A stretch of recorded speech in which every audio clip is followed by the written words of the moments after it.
Hey guys, welcome back to FIFA 22 Arsenal Career Mode. And today we'll be finishing off the month of January, and of course, we are heading towards the end of the January transfer window. And on top of that, we are going to play two more games in addition for today's episode. But before we actually dive into the game or dive into the content of this episode, we're going to talk about Arsenal just a slightly bit for the follow up from the last video. So today, or let's say morning or this morning or yesterday, in general, we know that Kieran Tierney is going to be out for the season, and I'm actually feeling very bummed out because of that, because honestly he is a very consistent left back.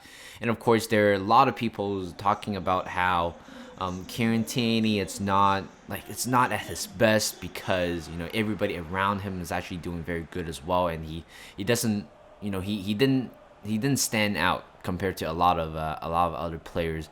But I certainly believe that his consistency, his experience in the Premier League, definitely, it's a huge plus.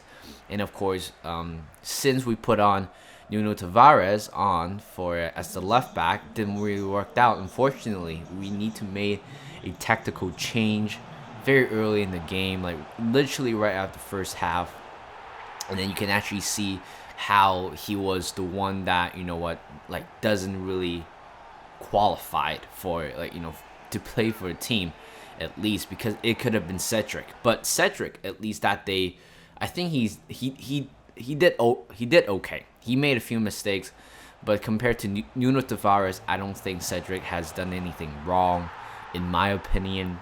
So right now, the whole issue right now, it's the fullbacks, the back line, how we are going to shape going into the next few games, perhaps, because Tomiyasu, I just literally read the news 5 minutes ago, and the Arsenal website says that they are hoping that Tomiyasu will return to full training after the game against Southampton, so he's going to be out for another 2 days. But then the thing is, right now, it's pretty obvious that we were playing. Okay, if we are still playing four at the back, it'll be Cedric, Ben White, Gabriel, and also Nuno Tavares. But do you think Arteta is going to make changes to the back four? Are we converting three at the back, or should I think I heard about this analogy the other day. I was hearing that Ben White would be moving to right back, Cedric to left, and then Rob Holding coming back to the team,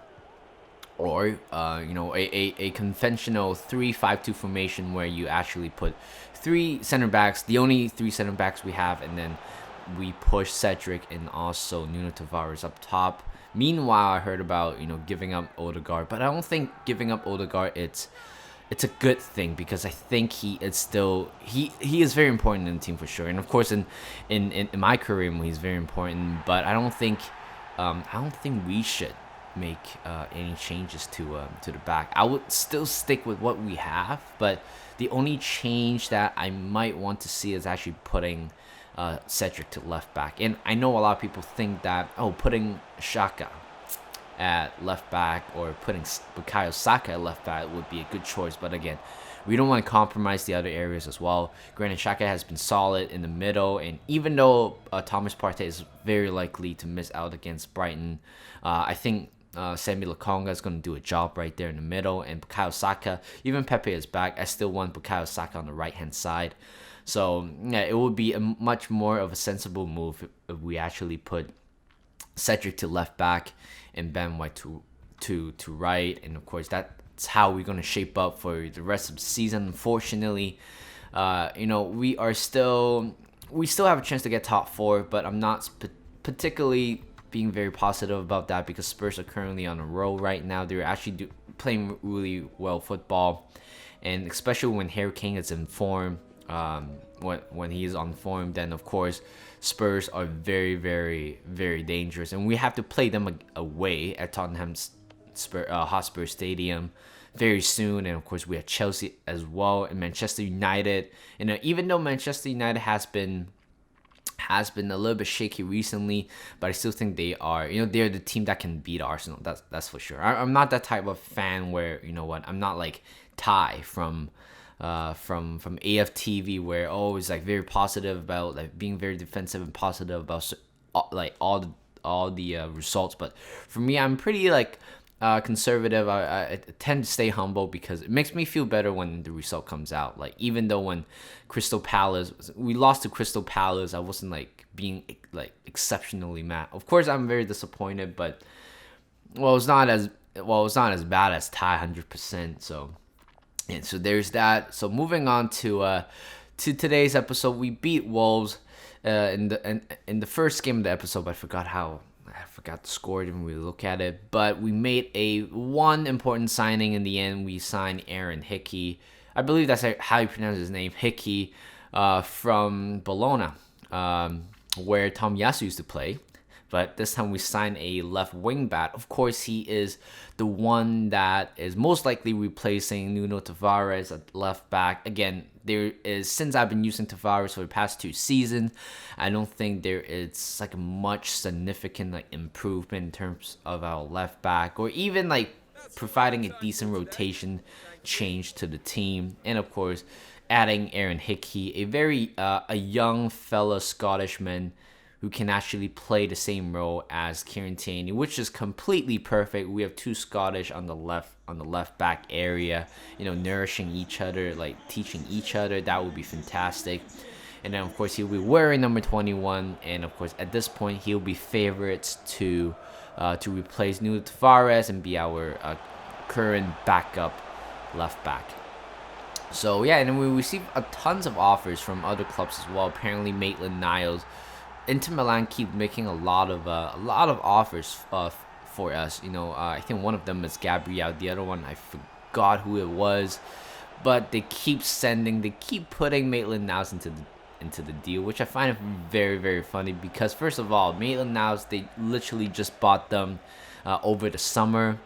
Plus and then they purchased him for like a fee around like 30 40 million for Maitland-Niles, and in the end you decided not to use him. So I found that very odd. But of course, at this point, I don't think we will let anybody go.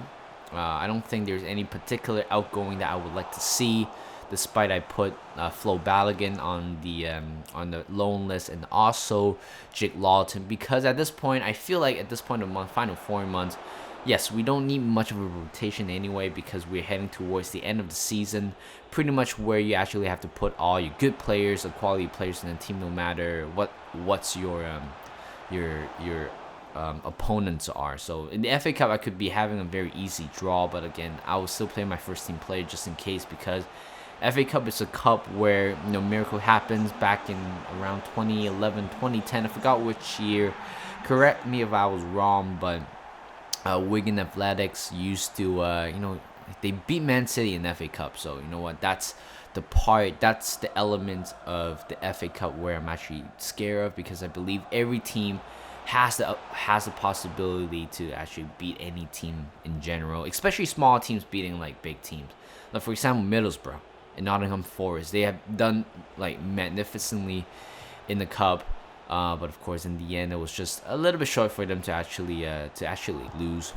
But anyway, right now to Manchester United, we were 2-0 up. We controlled the basic majority of the game, but in the second half, where Manchester United actually have a lot of chances, but they miss a lot of them as well. And of course, Pogba in the end has to ruin our clean sheet of the night. But Tomiyasu picked up an injury, which means Lamptey will be on for a short term at right back. And I think this is which is fair because Lamptey is pretty fast. Yes, he made a few mistakes in the past, not by clearing the ball timely, but he can still do a job at the right back. So I'm literally, and Tomiyasu is out for 4 weeks, so I'm completely fine with it. And of course, we received an offer for Asusu, Arsenal youngster as a right back. Could have kept him, but I decided that if I have to go on to next season, I don't think he will have a place in the team, to be honest. And right now, this is a big game. We are playing Ajax away from home in the round of 16 first leg, and of course, with the removal of away goal, which I found very weird, because honestly I think the majority of the Champions League that was being played in real life, a lot of teams strive for winnings because of the away goal it makes the game even more interesting in terms of like competitiveness, and also everybody just kind of like go full on in and trying to win the game like with like away goal. Like even though if you like in aggregate score you lose, but you still have the away goal, which is a huge plus. But I honestly I don't know what they're thinking, because honestly for me, in my opinion, I like to see away goal, and I believe Arsenal definitely lost away goals back in the Champions League game, but it wouldn't matter right now. It's a completely different game, which means I have to beat them no matter what. It doesn't matter like, oh, I scored away goal but still losing the game, and then the next game trying to like repeat the score, but this time us winning. So I don't know, but yeah, IS take the lead first with a pretty well worked goal. But again, our defense has been a huge flaw recently, especially the game against Fulham last episode. That was horrible. And then other than that, we just keep conceding a lot of goals, especially like in the last episode where we conceded more than at least more than one. And I don't really like to see what I'm seeing, because I believe our like defense by player on paper, we are actually a pretty nice team, like a good solid defensive team. But again, based on the partnership between Ben White and Gabriel, I feel like it's time to allow me to make some changes in the back. Maybe Araujo's gonna jump into the team maybe in a few games and see how it goes, because again, I feel like Ben White and Gabriel's combinations a little bit weared out in the end, so gotta make changes to that as well.